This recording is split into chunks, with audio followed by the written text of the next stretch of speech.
Hello, Arrow fans. Welcome to the Collider Arrow Show. I am Jason Inman. No, I am not Ann Campea. I am sitting in for her, but I am just as excited because, as you can see, I have joined the Oliver Queen for Mayor campaign crew. That's right. We are going to talk about tonight's episode of Arrow. We have some very special guest stars that showed up in this episode, so let's get to talking about that. And let me introduce my illustrious panel. He over here has an illustrious mustache. It is Josh. Hey man, how are you? This is I was going to call it my Diggle jacket, but it's looking more like Oliver's in this one. So everything I own is just Arrow at this point. So, yeah. Next to him, we have the lovely Kaori. Hey everyone, Kaori Takee filling in for Ann Campea, but we are not the same people. It's always good to know. It's always good to know. And next to her, who is also not Ann Campea, who might be mistaken for her, we have Michael. I'm trying to do my best Keanu as John Constantine. So, yeah, I'm really excited to talk about this right now. For a second, I thought you were pretending to be Ann Campea. Yeah, that's what I thought too. I was like, what is he doing? Does Ann sound like that? That's what she sounds like to me. That's what I thought too. Now, don't forget, you can always talk Arrow with us with the hashtag Collider Arrow. See, you say hashtag twice just to make sure you know. And we will see your questions. We're going to touch on some of them at the end of this episode, but let's get into the nitty gritty, the magical, as they would say. Let's get our overall impressions of this episode. Josh, how do you think this episode of Arrow was compared to the rest of the season 4? Compared to the rest of the season, I thought it was a really good episode, but in terms of what I expected, I was a little disappointed. Does that make sense? No. That makes perfect sense. I went into, had a great steak dinner, but it wasn't the greatest steak I've ever had. Mm-hmm. It's like maybe going to Sizzler. Yeah. Outback. Okay. As compared to Outback. like a Morton's All right. or a Ruth's Chris. I agree with you, and I think the reason for that is because Constantine wasn't really displayed the way we wanted him to be showcased, and there was a little bit too much Sara as opposed to Constantine. That's just my opinion. So it was a medium level of happiness for watching. Yeah, I know. We mentioned that as we were watching the episode together, that we thought this episode was going to be a lot more Constantine, and Constantine didn't really show up in Star City until the last act, which was really quite surprising.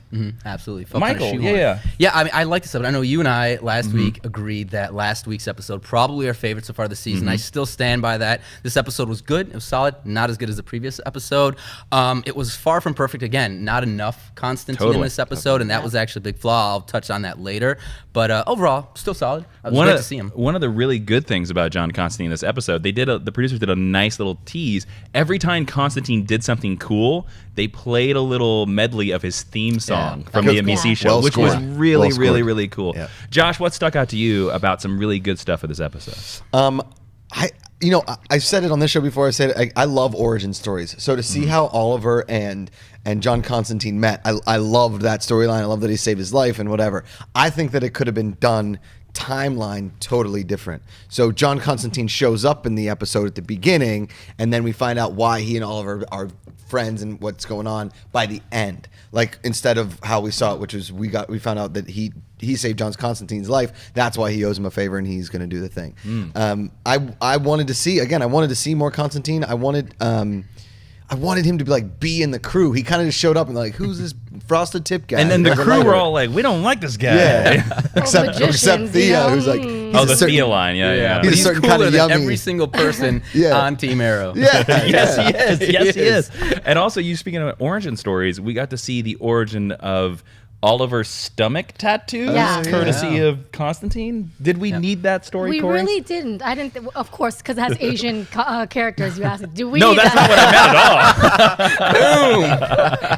I mean, I actually think it Be was over kind here. of. I do think it was kind of important because he did say that he's going to need it at some point. He's going to know how to use it and when to use it. So I think they're just teasing for something, maybe possibly when he goes off against Damien Dark or something. So it's going to come back around. So I think it was necessary. yeah. No, I mean, I agree that the characters are important in the show, but I didn't think it was necessary to have that magic thing happen for it.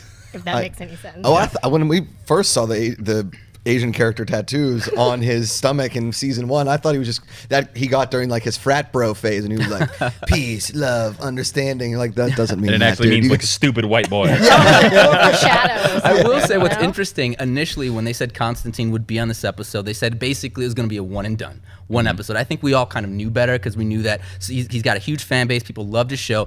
But I felt like there were a lot of hints that we might see more mysticism in future episodes. Yeah. Yeah, with absolutely. the tattoo, and then later on. And he left saying, Oliver said, now I owe you. Exactly. You know, and also Matt Ryan said in an interview I read earlier today that he would gladly come back to any of these shows if they asked him because he had such a great time. Dude, I would have. I loved him when he was on the show. That's Make why him we- part of Legends. Agreed. Yep. Yeah. Yeah. Make him part of Legends. Keep bringing him back to Arrow. I would love to see him in like a 2-episode arc or even a 3-episode arc near the end if like something crazy happens. Like, yo, we need to bring back Constantine and that dope ass Zippo. I'm certain we're going to see him in the season Yeah. finale. I There's agree. no I way. hope so. I If they agree. know what's good for them, they better bring him back. They know what's good. Corey will threaten you. Corey, was there anything else in this episode that really stuck out to you as good? There's a lot of things that stuck out to me that are good other than Constantine. The ending where we know that Adam is alive, or, you know, Ray Palmer. I thought that was excellent. That's just like gets me so excited for the next episode.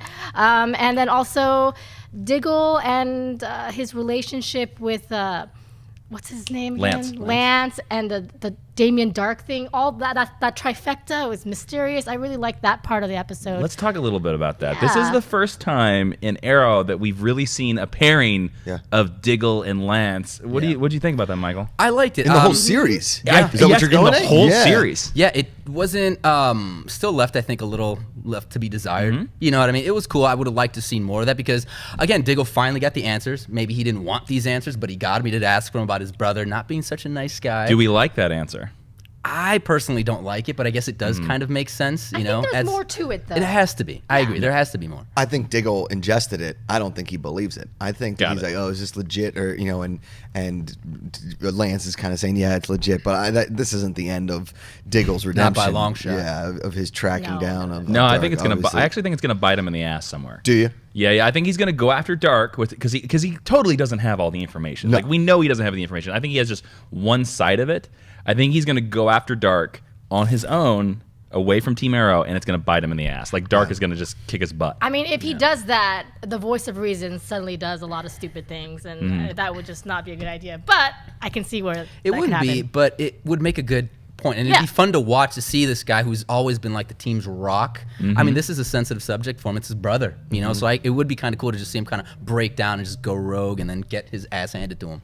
I thought there were two really good. Yeah, there were two really good Lance moments in this episode. Good for different reasons. One when Lance knocked out Diggle and then convinced the security guards That was smart. that like, oh, I'm a cop, I'm here, just leave me alone. You know, like that wasn't even that's a bad Lance.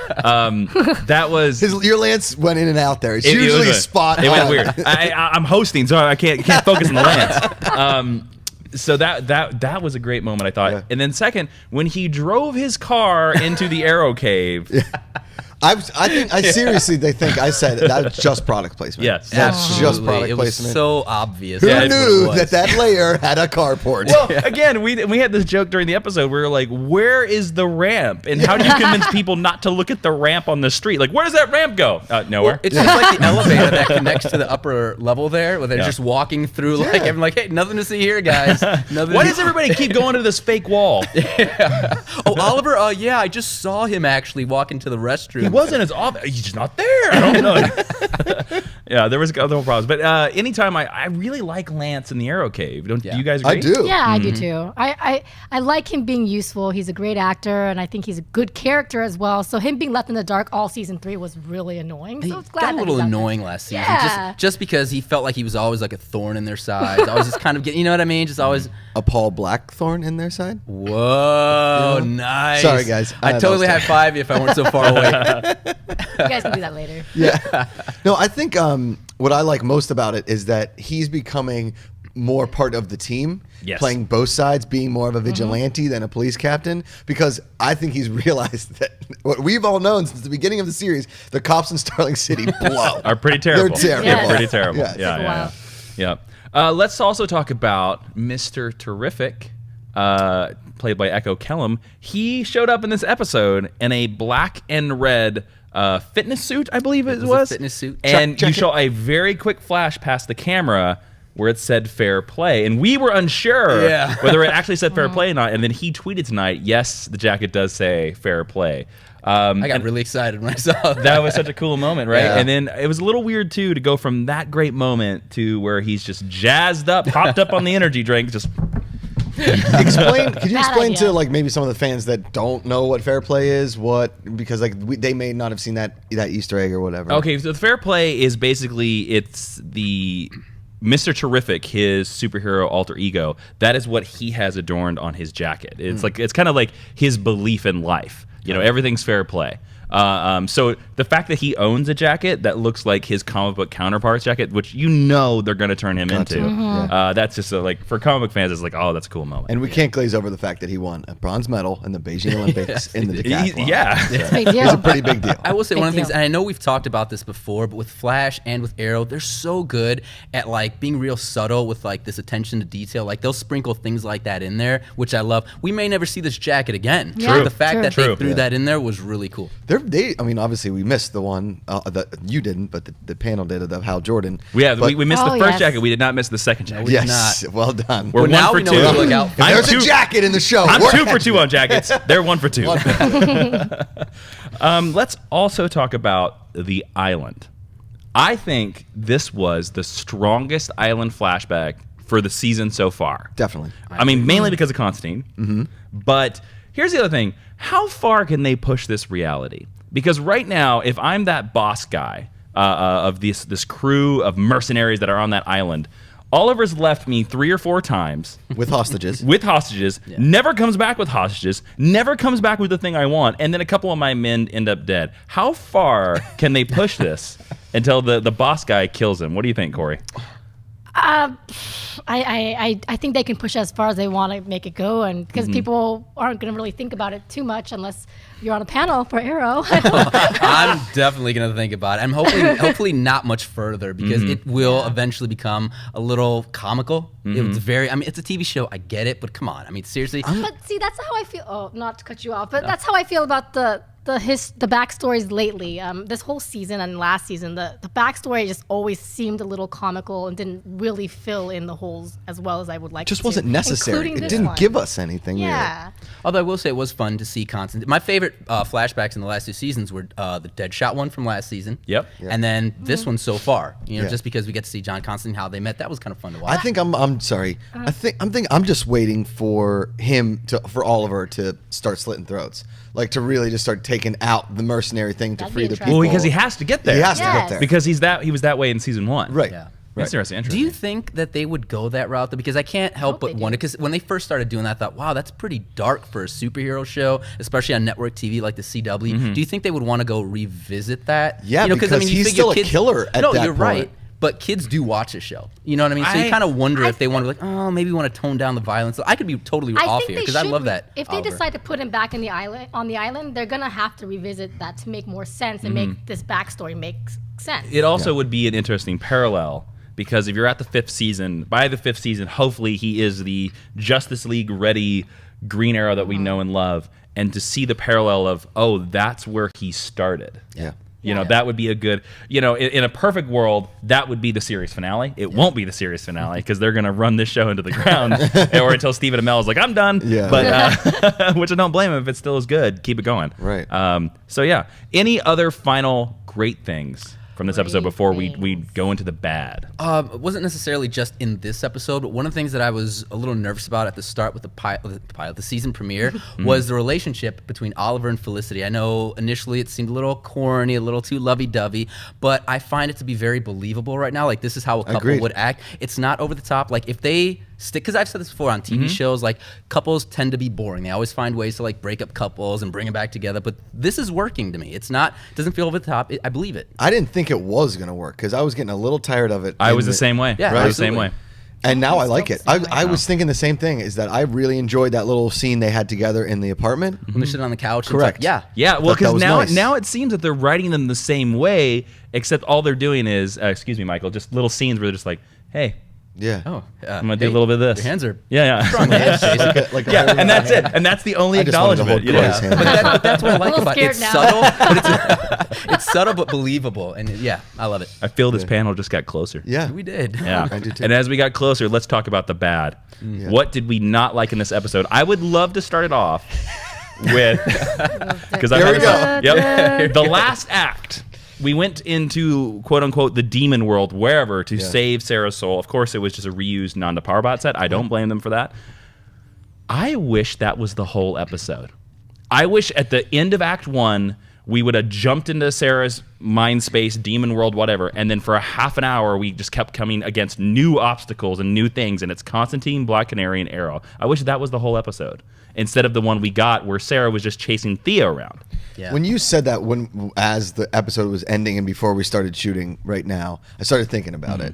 And I 100% agree to a certain extent, because when they were getting ready to go to the demon world, Constantine was like, when we get there, just so you know, it's not going to be easy to take Sarah. And it was only like a 2.5 minute scene. And He all it did was it was all, pulling her out of the essentially. pool. Yeah. Exactly. That's- like, I can't do it by myself. Oliver, get over here. And then they got her and like, oh, do we go Yep. now? Or is there like Yeah. another person coming? They just pulled her out, and he did the work. I don't know if like the whole episode, but like a solid 2 acts. Yeah. Would have been great. They get there, they're like fighting everybody. They don't find the Lazarus Pit right away. They get to the Lazarus Pit and they have to fight through a bunch of people. Sarah's being held down by some kind of Lazarus Pit monster. I don't know. The only thing I can think of is that maybe they didn't have Matt Ryan for as many days as they needed to. Yeah. And I bet if they would have had him like the whole week to shoot the episode, they would have expanded that battle. But I have a feeling they wanted him in that battle, and he could only like maybe give him like he's like, I can give you 3 days. That's all I can give to Arrow. Yeah, because that's my biggest negative with this episode was just how quick and easy it was to do that. Because you're right, like it felt like this was supposed to be the Constantine episode, and for most of like half the episode, it was all in the flashbacks, which were cool. I like that. But then when he finally came to Starling City or Star City, it's Star City. A Starling Star. It's all good. But no, I would have thing. liked to have seen more of that because again, like you said, it was relatively easy. Pull out of the pool and like, oh, okay, that's it. Yeah. I mean, for me, the negatives is Katie Cassidy kind of fell flat for me in this episode. I'm sorry, guys. What character did she play? Remind me. Just so you guys know, if you would like to direct your comments about Laurel loving, direct them to Corey and not to me. Thank No, you. I do sometimes like Laurel, but I will say that Sarah's revival was a huge disappointment for me. She kept coming out of windows, even if it was 5 stories high, and I will say she was it's like, just ridiculous. there was an old SNL sketch when Steve Carell hosted where he was like a motivational speaker and he kept coming through his own picture. That was like every time Sarah was in a scene, she flew through a window. Through a window. Yeah. Out the window, through the window. I will say that Sarah fell more flat to me than Laurel. I actually kind of In this episode. I enjoyed Laurel this episode, to be honest with you. I see now. I Wow. actually wrote. Don't look at me like Josh, that. I disagree with you. I'm not kissing ass here either, I swear. I wrote down a note that I think this is Laurel's weakest episode of the season. What? Yes, because I'm walking off of this panel. the scene with her and Oliver in the hallway outside of Thea's room, where Oliver and her are talking, and Oliver gives her a moment of silence, and then suddenly she just jumps to the conclusion, "Oh, you don't think I'm your equal." And in terms of ninja vigilante training, she's nowhere close. Yeah. Sure. She had 3 months in a boxing club. This guy had 5 years on a crazy magical island, we just found out. Like he's been trained for everything. 3 months in a boxing club with a dude who got beat the first time we saw him in a fight. Yeah. They are not vigilante equals. No, I agree. Say what you will about Laurel. I mean, I don't hate her. I don't love her, but I don't hate her. But she does make some really stupid decisions. And at times she comes across as being a little childish. Yeah. You know, like you just Dramatic. said. So I just think, again, I think this is a character. I've said this in season 1. She's going to be Black Canary. Just, suck it up. It's going to happen. But I still think she still has ways to go. Well, yeah, and I agree, because and it was disappointing for me because I thought last episode they figured out the right balance with her of like how to show her normal dad life and stuff like that, and then how to do the vigilante stuff. Whereas this episode, it seemed like we're back in season 3. We don't know what to do with Laurel. Yeah. Josh, what do you feel? Let's hear your thoughts on Laurel. I know the internet wants to hear him. Of course they do. I understand. I agree with your point with am I your equal? Of course she's not their equal as far as like fighting and whatever, but she is their equal as far as friendship and part of the team. Totally, was. and that's not the part I'm questioning. Right. No, yeah. And I think had the writing been just a tad bit better in that scene, like a difference of wording, that scene may have worked a lot better. I think that Laurel this season is better than the best she's been since season 1. We said it off air. I really liked Laurel in season 1 because she was just a lawyer and she was kind of badass and she played that perfect balance between loving and bitchy. In this one, it always seems like, like I've said it before on the show, it's like Leroy Jenkins, right? Laurel just runs into things and then everybody's there to like clean it up. Like, Laurel, no, we lost everything. I think she's learning. There's a learning curve with Laurel. I just wish that it wasn't always Laurel that was jumping in and offers like, I gotta go fight for Laurel again. That's maybe where I'm going. I have one final negative that I want to bring up. In previous recap episodes, we've talked about how we really dug how Neil McDonough was bringing this really stoic performance to Damien Dark and how like somebody touched him and he was like, what are you doing? This episode, he seemed a little suburban. He seemed a little mundane. I so disagree with you. I think he's phenomenal. Maybe you're watching too much Desperate Housewives or something. Desperate Housewives is still on the air? No, but he was on the show, so. Well, that's actually a good point. I will say, first of all, I thought he had a great scene with Captain Lance. When he said, you want a cupcake? Yeah. He was like spot on. Yeah, I love he was that line. amazing. Yes. That being said, and I think we talked about this maybe a week or two ago, we really haven't seen that much of him so far. He, aside from like maybe the season premiere, he's kind of played a backseat this season. Obviously, we're going to get more of him, but right now, just playing it cool. I think that they do really good with the casting of the villains of this show, and I think he honestly creeps me out a lot more than the first one. I forgot who the first guy was in season 1. Merlin? Was that? Yeah. Well, no, Merlin he was does season not 1. creep me out more than Merlin because it's a different kind of creep because Merlin's also kind of like a super friend at the same time. But I really, really like this character. So What I like about this show, as opposed to say Flash or Agents of S.H.I.E.L.D., is that there is a continuous enemy all season long. There's not like a whole lot of just like one-off villains, Which is great. which is awesome. Because we're building to something really awesome with Damien the big Dark. Bad and is such a classic comic book trope. Yeah. And to keep that, and even Buffy the Vampire Slayer was, I think, the first one to really start on television, or maybe even Doctor Who. I'm not certain. Okay. But that's always really cool, and you get to build them up. I actually think they're maybe saving Damien to do something terrible in the mid-season finale, in the Flash Arrow crossover, which is going to be the mid-season finales. Yeah. I think they're saving him. Yeah. But I just thought he was a little too much like just a normal businessman. Whereas like in the previous episodes, he always had that one threatening line and was like, "Don't touch me." Yeah. Or like, "You want to throw your cards at me? Double down, bring it." Yeah. Like it was Fair like enough. we The didn't cupcake get that. line we got. The cupcake line was good, but it also sounds like something you would say to your buddies in the bar. Yeah. Well, you want a cupcake, man? Get out of here. Yeah. What, some blondie put tattoos on your stomach? I don't care. just my takeaway from him is that he doesn't fear anything. So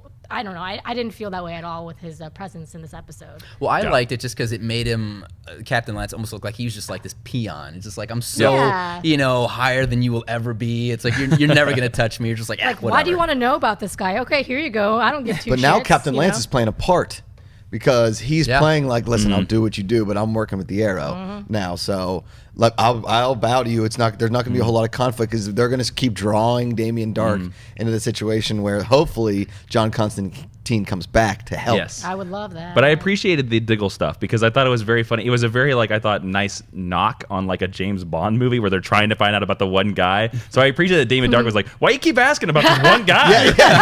What he was, I like that they pointed that out too. What are you, his promoter? What are you? All right. And speaking of promotion, let's get into some Twitter questions that you guys gave us on the hashtag Collider Arrow. Let's go check some of those out. First one, shouldn't Laurel give up something for saving Sara? There is always a price for magic. Oliver had to join the league. And this is from Carrie. Guys, should Laurel have to give up something for saving her sister? I don't know. I mean, I feel like it's kind of cliche to always have to give some blood or just do something stupid, kill your pound of firstborn. flesh. Yeah, exactly. So I mean, you don't always have to do it. Yeah, but I'm fine with it. I mean, come on, it's whatever. It's Laurel. I'm fine with it. What can she give up?